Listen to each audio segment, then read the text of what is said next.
Yes. Remember also, if you do get a paying client or a contingency fee case that has value, you can associate in more experienced counsel to help you out and to share the fees. And if you're doing most of the hard day-to-day work and they're really acting as an advisor, you're not going to have to give them that much of the fee, and they're going to help you out and be happy to do it. That's a good point.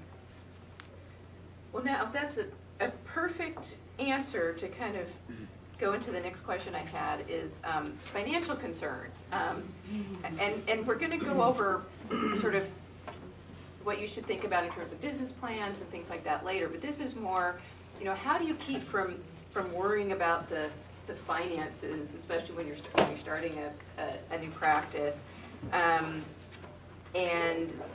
you know, what can you do so that these financial concerns don't sap all your energy and you're really able to focus more on your practice and not so much on, you know, I don't have any funds coming in and this and that. And how would you be sort of monetarily cautious and disciplined about it?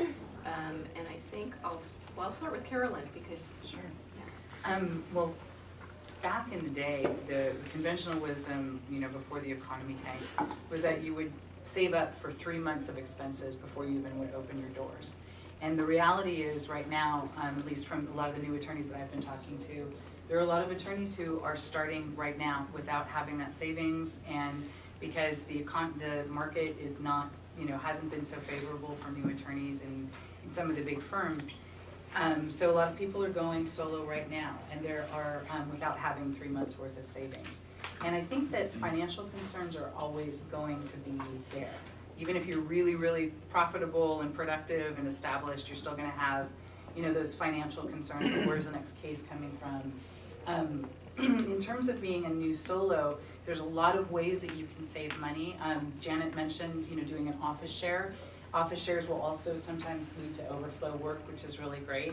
A lot of solos are also working out of their houses, and you can do that by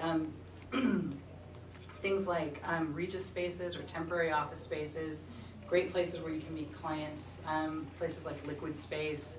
You know, you can get out of the house and actually, you know, do your work. So, I mean, I think that it's always going to be a concern. You know, the financial concern is always going to be there. But I think that there's been a little bit of a shift in the way that solos are practicing now, in that you don't necessarily have that, you know, bankroll of 3 months worth of costs in the bank before you even start your practice. So, I mean, I think that once you do get started, you know, make sure that you are saving money, spending as little as possible on overhead. Sharing costs with other attorneys is great in a shared space. Making sure you bill your clients regularly is also helpful.